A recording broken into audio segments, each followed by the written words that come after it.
शांति 11 फरवरी 71 की अव्यक्त मुरली। अंतवाहक शरीर द्वारा सेवा। आज बाप दादा ने हम बच्चों को शक्तिशाली बेहद की सेवा के लिए इशारा दिया है कि बच्चे आने वाले समय में आप बच्चों को बहुत स्पीड से तीव्र गति की सेवा करनी है और वो है सूक्ष्म सेवा। उस सेवा के लिए अपनी स्थिति को पहले शक्तिशाली बनानी पड़ेगी, जिसके द्वारा एक ही टाइम पर शक्तिशाली अनेक प्रकार की सेवा हम कर सकते हैं। तो उसके लिए आज बाबा ने हम बच्चों को बहुत ही गुह्य इशारे भी दिए हैं और धारणाएं भी पक्की कराई है। तो बाप दादा ने आते ही बच्चों को कहा कि बच्चे, एक सेकंड में कितना दूर से दूर जा सकते हो उसका हिसाब निकाल सकते हो। जैसे मरने के बाद आत्मा एक सेकंड में कहाँ पहुंच जाती है, ऐसे आप भी अंतवाहक शरीर द्वारा, जो अंतवाहक शरीर का भावार्थ है ना, गायन है कि अंतवाहक शरीर द्वारा बहुत सैर करते थे। यह गायन तुम सभी का है। यह लोग तो अंतवाहक शरीर का अपना अर्थ बताते हैं, लेकिन यथार्थ अर्थ ये है कि अंत के समय की जो आप लोगों की कर्मातीत अवस्था की स्थिति है, वह स्थिति जैसे वाहन होता है ना, कोई ना कोई वाहन द्वारा तो सैर किया जाता है ना, वैसे जब कर्मातीत अवस्था बन जाती है तो यह स्थिति होने से एक सेकंड में कहां से कहां पहुंच सकते हैं। इसलिए अंतवाहक शरीर कहते हैं। यह अंतिम स्थिति का गायन है। उस समय आप इस स्थूल स्वरूप के भान से परे रहते हो, इसलिए इनको सूक्ष्म शरीर भी कह दिया है। कहावत है ना, उड़ने वाला घोड़ा। तो इस समय के आप सभी के अनुभव की ये बातें कहानियों के रूप में बना दी है। एक सेकंड में ऑर्डर किया, यहां पहुंचो, और वहां पहुंच जाएगा। जैसे आजकल साइंस भी स्पीड को क्विक करने में लगी हुई है ना। समय कम, सफलता ज्यादा का पुरुषार्थ करते हैं। ऐसे आप लोगों का पुरुषार्थ भी हर बात में स्पीड को बढ़ाने का चल रहा है।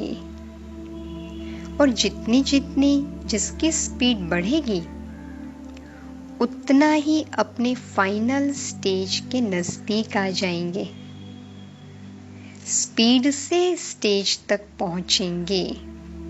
तो अपनी स्पीड से स्टेज को परख सकते हो। तो यहाँ बाप दादा ने हम बच्चों को ये अंतिम स्थिति की शक्तिशाली सेवा के बारे में कहा कि बच्चे, जब आप देह भान से परे हो जाएंगे, कर्मातीत स्थिति हो जाएगी, तो फिर आपका सूक्ष्म शरीर अंतवाहक वाहन बनकर सेकंड में कहां भी पहुंच करके सेवा के निमित्त बन सकेगा। और ये स्पीड से सेवा होगी, लेकिन उसके लिए बाबा ने कहा उस स्टेज को भी स्पीड से नजदीक लाना है। तो फिर बाप दादा ने बच्चों को कहा कि बच्चे, अब शिवरात्रि का क्या प्लान बनाया है? नवीनता लानी है। अपने अपने सेवा केंद्रों पर झंडे तो भले लहराओ, लेकिन हर आत्मा के दिल पर बाप आपकी प्रत्यक्षता का झंडा लहराओ। और वो तब होगा जब आप शक्ति स्वरूप को प्रत्यक्ष करेंगे। आपके शक्ति स्वरूप से ही सर्वशक्तिमान प्रत्यक्ष होंगे। तो शक्ति स्वरूप अर्थात संहारी और अलंकारी दोनों स्टेज साथ साथ हो। तो अभी बाबा हम बच्चों को ये शक्तिशाली प्रत्यक्षता की सेवा के लिए कुछ एक धारणाएं पक्की कराते हैं। तो विधि भी बाबा ने बहुत सुंदर रीति से बताई। तो बाबा ने कहा जिस समय आप स्टेज पर आते हो ना, तो उस समय पहले अपनी स्थिति की स्टेज अच्छी तरह से ठीक बनाकर फिर उस स्टेज पर जाओ, जिससे लोगों को आपकी आंतरिक स्थिति का भी साक्षात्कार हो। जैसे और सब तैयारियां करते हो वैसे अपनी स्थिति की तैयारी करो। अलंकारी बनकर स्टेज पर जा रही हूं। अलंकारी अर्थात अपने चारों ही शस्त्र स्थिति है। लाइट हाउस, माइट हाउस दोनों ही स्वरूप इमर्ज रूप में हो। देखो यहाँ बाबा ने बहुत अच्छी विधियां और अटेंशन हमें दिलाया है। हम तो कभी कभी सीधा सेवा में चले जाते हैं, लेकिन सेवा की सफलता तब होगी, प्रत्यक्षता तब होगी जब इन सब बातों का हम ध्यान रखेंगे जो आज बाबा ने अटेंशन में दिया है। एक तो लाइट हाउस, माइट हाउस की स्थिति। फिर बाबा ने कहा आपके बाबा शब्द में इतना स्नेह और शक्ति भरी हुई हो जो वह ज्ञान अंजन का काम करे, अनाथ को सनाथ बना दे। इस एक शब्द में इतनी शक्ति भरो। जिस समय स्टेज पर जाते हो उस समय की स्थिति एक तो तरस की हो, कल्याण की भावना हो, अति स्नेह के शब्द हो और शक्तिपन की झलक हो। 4 बातें बाबा ने पक्की कराई।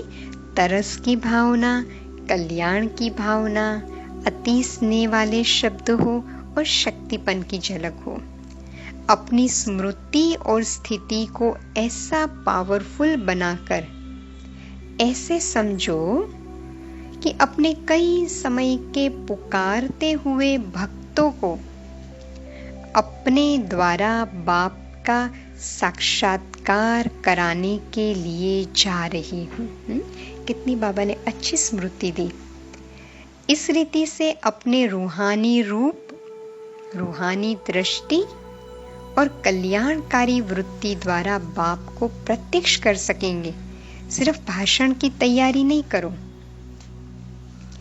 लेकिन ऐसी तैयारी करो जो भाषण द्वारा भाषा से भी परे स्थिति में ले जाने का अनुभव कराओ।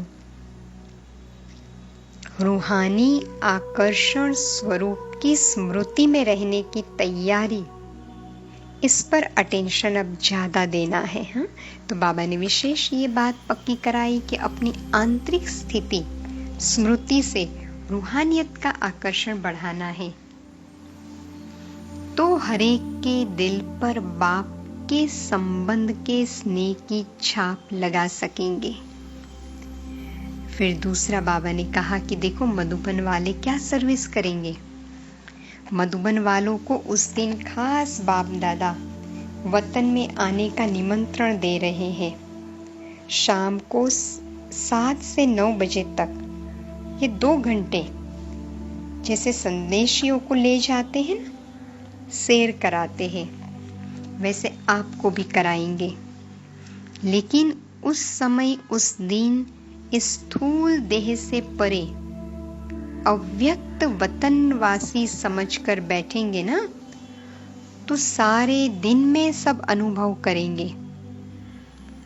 उस दिन अगर अपना थोड़ा भी पुरुषार्थ करेंगे तो सहज अनोखे भिन्न भिन्न अनुभव करेंगे और वरदान को पा सकेंगे। तो ये विशेष शेर का समय याद रखना और बुद्धि द्वारा अपने इस देह के भान से अलग होकर बैठना, फिर ड्रामा में जो अनुभव होने हैं वो होते रहेंगे। बुद्धि द्वारा भी ऐसे अनुभव कर सकते हो, इतना स्पष्ट होगा जैसे इन आंखों से देखा हुआ अनुभव हो। तो यहाँ बाप दादा ने हम बच्चों को ये बात पक्की कराई कि बच्चे, आप वतन में भी अनुभव कर सकते हो बुद्धि बल के द्वारा, लेकिन उसके लिए देह भान से परे होकर वतन में आकर बैठना है। फिर बाप दादा ने टीचर्स के साथ मुलाकात करते हुए भी आज बहुत गहरी धारणाएं पक्की कराई है। यहाँ पर भी बाबा ने फिर से स्थिति को ही पक्का करने के लिए कहा। बाबा ने कहा कि ये स्पीकर्स ग्रुप है ना, तो स्पीच के साथ साथ अगर पुरुषार्थ की स्पीड है तो प्रभाव पड़ेगा, विश्व कल्याण हो सकेगा। अगर पुरुषार्थ की स्पीड के बिना स्पीच है तो विश्व कल्याण मुश्किल है। जिन्हों की स्पीच भी पावरफुल और स्पीड भी पावरफुल, वही मास्टर दुख हरता सुख करता बन सकते हैं, और वो स्वयं तो दुख से परे ही रहेंगे, तभी तो दूसरों को दुख से परे जाने की स्थिति का अनुभव करा सकेंगे।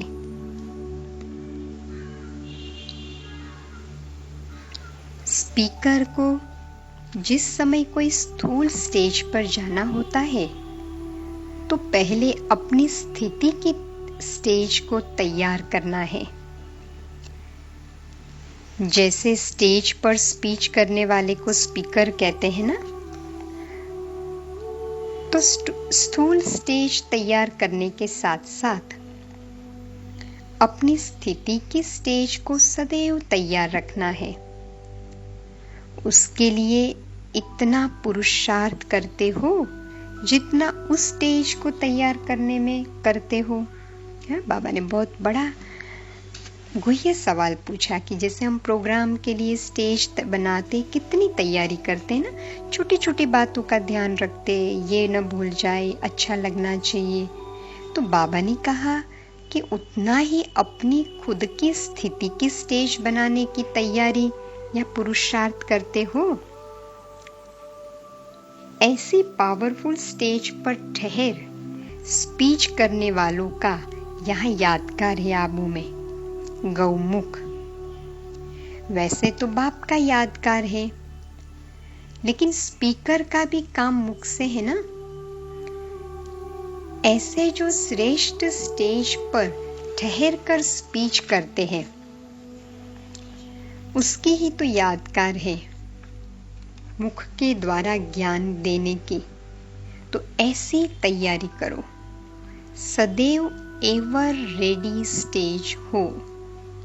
ऐसे नहीं कि समय पर तैयारी करनी पड़े। एवर रेडी स्टेज होने से जो प्रभाव होता है वो बहुत अच्छा पड़ता है। आगे बाबा ने कहा ना स्टेज कैसे बनानी है, बाबा ने यही बात पक्की कराई। जब भी किसी को ज्ञान देते हो तो अपनी स्थिति कितनी कल्याण की भावना वाली, स्नेह की, तरस की दृष्टि, शक्ति रूप की स्थिति हो, बाप की याद, लाइट हाउस, माइट हाउस, जो बाबा ने कहा ना अलंकारी मूर्त और संहारी मूर्त। तो ऐसी स्थिति के लिए बाबा कहते हैं फिर जब स्पीच देंगे तो बाप को प्रत्यक्ष कर सकेंगे। तो ऐसी एवर रेडी स्टेज हमारी होनी चाहिए। तो फिर बाबा ने कहा कि देखो फिर सर्टिफिकेट मिलेगा, संतुष्ट मणिया बनना है ना। अगर खुद संतुष्ट मणिया है तो औरों को भी संतुष्ट कर सकेंगे। टीचर्स का भी पेपर होता है। फिर बाबा ने कहा टीचर का पेपर कदम कदम पर होता है। जो भी कदम उठाते हो वह ऐसा ही समझकर उठाना चाहिए कि पेपर होल में बैठकर कदम उठाती हूँ। हाँ, कितनी गहरी चेकिंग बाबा दे रहे हैं। हर कदम क्या समझकर उठाना है कि पेपर होल में बैठकर कदम उठाती हूँ, क्योंकि स्पीकर अर्थात स्टेज पर बैठे हैं। तो जो सामने स्टेज पर होता है उसके ऊपर सभी की नजर होती है। आप लोग भी तो ऊंची स्टेज पर बैठे हो ना, तो आपको कदम कदम पर ऐसा अटेंशन से कदम उठाना है। अगर एक कदम भी ढीला व कुछ भी नीचे ऊपर होता है तो अनेक आप लोगों को फॉलो करेंगे। तो ऐसा कदम उठाना सोच समझकर। जितनी बड़ी जिम्मेवारी उतना बड़ा ताज। तो जो बड़ी जिम्मेवारी मिली हुई है ना, तो अपने को ऐसे निमित्त बने हुए समझकर कदम उठाओ। इसमें अलबेलापन न हो। पुरुषार्थ में अलबेलापन नहीं, एग्जाम्पल बनना है। फिर बाबा ने कहा, देखो बच्चे, आप लोगों के इन कर्मों के कहानियों के रूप में तो यादगार बने हैं। आप लोगों के यह चरित्र गायन योग्य बनेंगे। तो ऐसी जिम्मेवार आत्मा समझकर रहना है। जो जितना जिम्मेवार उतना हल्का भी रहेगा। तो बाप दादा ने हम सब बच्चों के लिए धारणा पक्की कराई कि कोई भी बात आए, हर कदम में ये समझो हम पेपर होल में कदम उठाते हैं। और इसके लिए इतना अटेंशन से बाबा की याद में, जो बाबा ने स्थिति बताई ना, लाइट हाउस माइट हाउस बन करके हमें स्पीच देनी है, कदम उठाना है, हमारी आंतरिक स्टेज को हमें पावरफुल बनाना है। तभी हम कर्मातीत स्थिति तक पहुंचकर, जो बाबा ने कहा ना, अंतवाहक शरीर के द्वारा तीव्र गति की सेवा के निमित्त बन सकेंगे। तो यही सेवा की हमें तैयारी करनी है। रूहानी आकर्षण को बढ़ाना है और अपनी कल्याणकारी वृत्ति और स्थिति को पावरफुल बनाना है। तो स्वयं को देखें 1 मिनट के लिए उस पावरफुल स्थिति में। मैं शक्ति स्वरूप आत्मा, लाइट हाउस माइट हाउस, रूहानी आकर्षण मूर्त आत्मा बन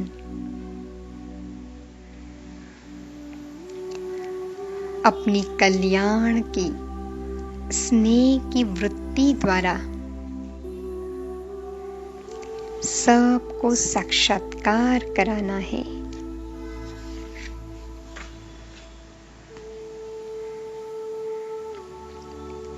मास्टर दुख हरता सुख करता बन विश्व कल्याणकारी स्थिति में स्थित होकर देह भान से परे ऊंची स्थिति में स्थित रहकर सेवा करनी है। कदम कदम पर अटेंशन रहे कि हम पेपर हॉल में कदम उठा रहे हैं। हमारे कदमों का, हमारे कर्मों का यादगार शास्त्र बनते हैं। हम इतनी जिम्मेवार आत्माएं हैं।